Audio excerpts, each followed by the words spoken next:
பாலைவன பிரதேசமான சவுதி அரேபியாவில் வரலாறு காணாத மழை பெய்து பெருவெள்ளம் ஏற்பட்டு பெரும் சேதம் உருவான நாள் இன்று. சூரியன் எப்பவும் சுட்டரிக்கக்கூடிய ஒரு பாலைவன நாடு தான் சவுதி அரேபியா. எண்ணெய் வளமும் மெக்காவும் தான் பிரதான பொருளாதாரத்தை தந்துகிட்டு இருக்கு. அப்படிப்பட்ட சவுதிக்கு வருஷத்துல ஒரு சில நாட்கள் தான் மழை பெய்யும். அதனால பெருமழைக்கு தேவையான எந்த ஒரு இன்ஃப்ராஸ்ட்ரக்சரும் அங்க இருக்கக்கூடிய நகரங்கள்ல இருந்ததே கிடையாது. ஆனா 2009 அந்த நினைப்பை மொத்தமா மாத்தி போட்டுச்சு. 2009 வருடம் நவம்பர் மாதம் 25ஆம் நாள் சவுதி அரேபியாவில் இருக்கக்கூடிய ஜெட்டா பகுதியில் மழை பொழிவுங்கிறது ரொம்ப அதிகமாக இருந்துச்சு. கிட்டத்தட்ட 4-5 மணி நேரம் நிற்காம மழை பெஞ்சது.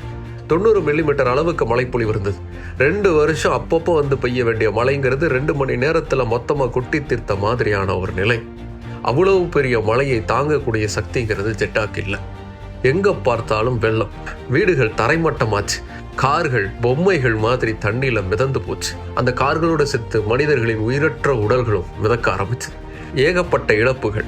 அஃபிஷியலாக 122 பேர் இறந்தாங்க அப்படின்னு சவுதி அரசு சொல்லிச்சு. ஆனால் எண்ணிக்கை அதை விட அதிகமாக தான் இருந்திருக்கும் அப்படின்னு தான் எல்லாரும் சொன்னாங்க. இந்த வெள்ளத்தால் ஏற்பட்ட பாதிப்புங்கிறது அப்போவே $1 பில்லியன் அளவுக்கு இருந்துச்சுன்னா இந்த வெள்ளத்துடைய தாக்கம் எந்த அளவுக்கு இருந்திருக்கும்னு நினச்சி பார்க்கலாம்.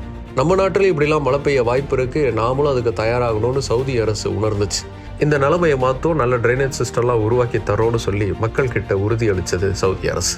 என்னதான் மனுஷன் அட்வான்ஸாக பயணிச்சாலும் இயற்கை அவனை விட ஒருபடி மேலே தான் இருக்குங்கிறதை உலகம் உணர சவுதி அரேபியாவில் வரலாறு காணாத பெருவெள்ளம் ஏற்பட்ட தினம் இன்று.